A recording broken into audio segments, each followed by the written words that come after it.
Good morning to everyone. Myself is Mrs. S. Sangeeta, working as an assistant professor in the Department of Information Technology in Kongunodu College of Engineering and Technology. In this class, we are going to see the subject, which is object-oriented analysis and design.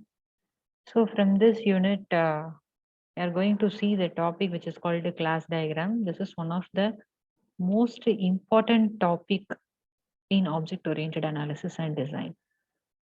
Okay. So actually, what is a class? A class is the term which is mainly used in object-oriented programming. So which is object-centric one. So and a class is an object which is the real world entity. Okay. The real world entity will have some attributes and it will have some functionalities. Okay. It will have some properties and some functionalities. Okay, so here the class diagram is the diagram which describes the structure of a system. So here the class diagram includes the class name, attributes, and the operations. Here the term which is called attributes refers the properties of a class, and the operations refers the functionalities of a particular class. And in the class diagram, we will mention the relationship between the classes. So here we are going to have some number of classes which are covered under the particular system or a software. And here the relationship between the classes are mentioned. Okay, we will see the purpose of a class diagram. There are many purposes are there. We will see one by one. First one, it shows the static structure of a class. Okay. And then it provides the basic notations for other structural diagrams prescribed by UML. Okay.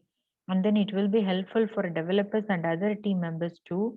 How means the developers will come to know what are the classes identified by the program analyst in order to cover the entire system. That is, what are the classes has to be developed, which classes has to be implemented using programming languages. Likewise, everything will be known from the UML class diagram. Okay.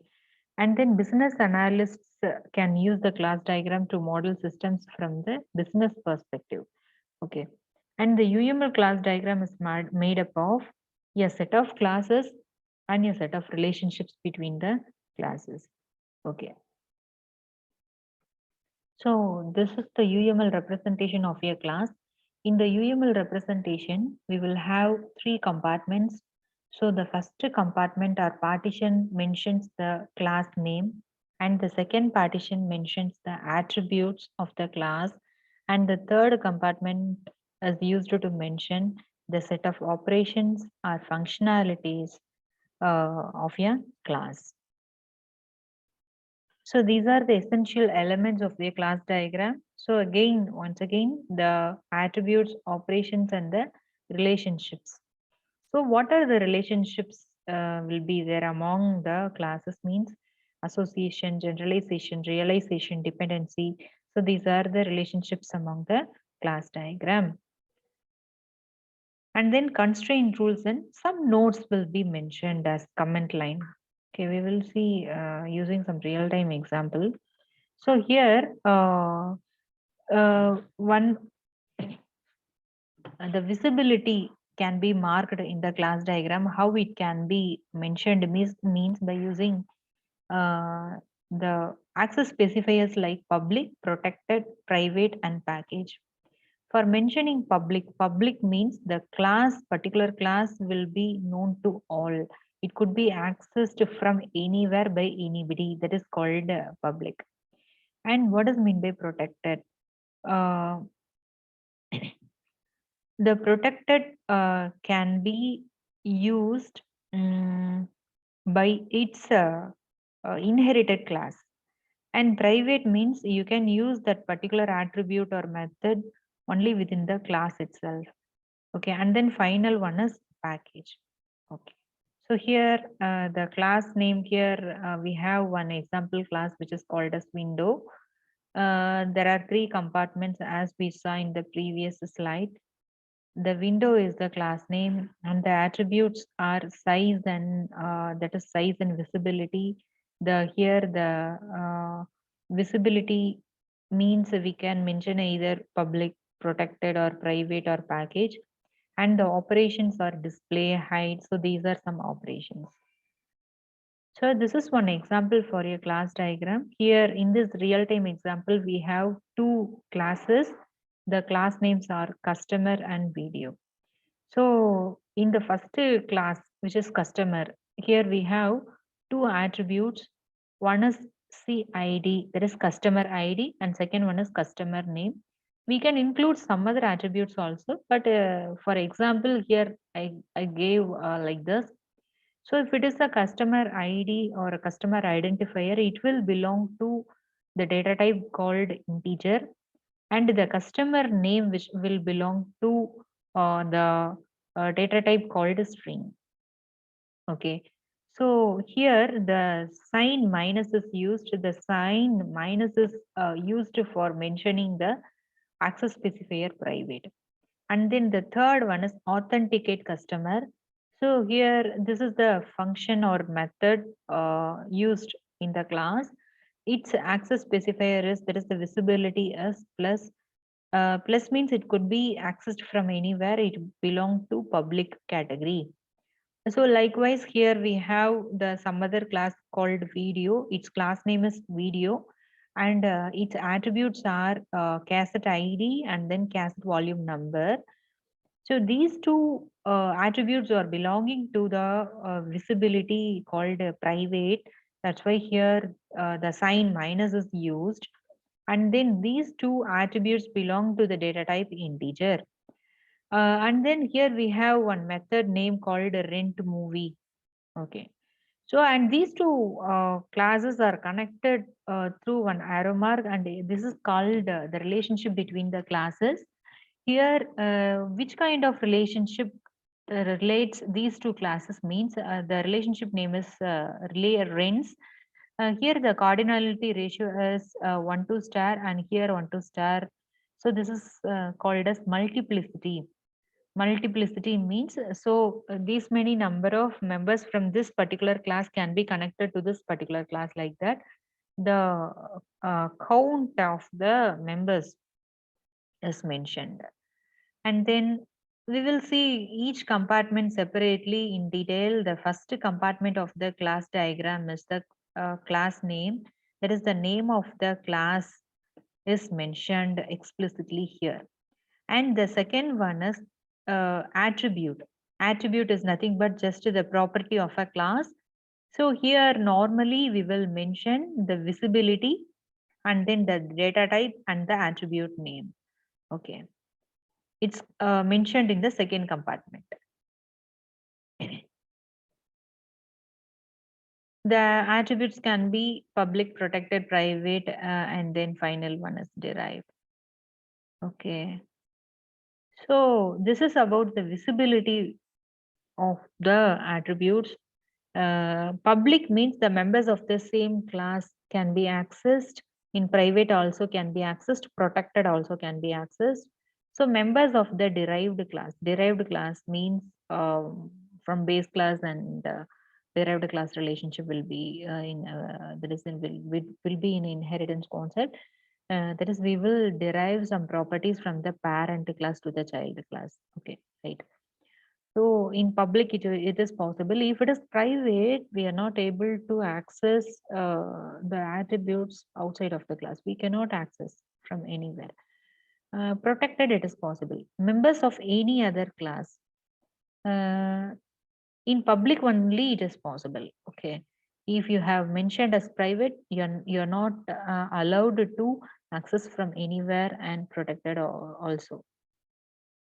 And the third compartment is class operations.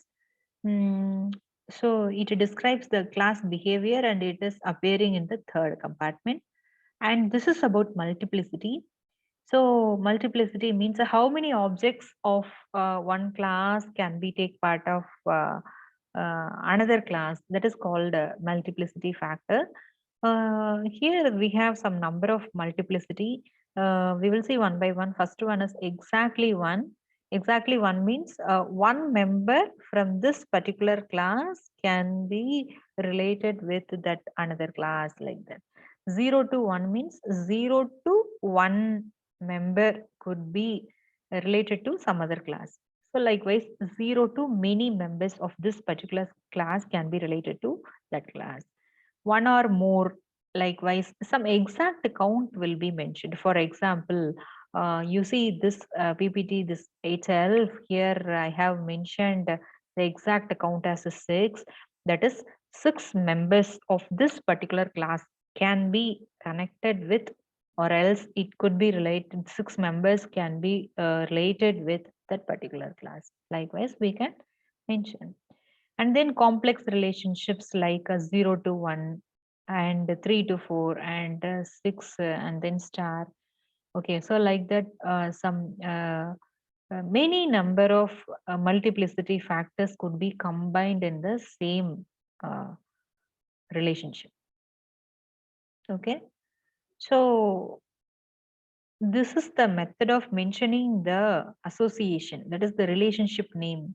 Okay, so here what is the association name means instructs. Here there are three classes is there: staff member, student, and courses. So just for representing the relationship name, I have mentioned only the class names. Here the association name or else relationship name is instructs.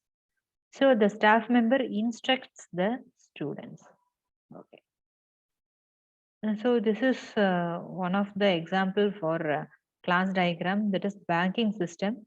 So here we have totally 7 classes called customer, bank, ATM account, ATM transactions, current account, and savings account.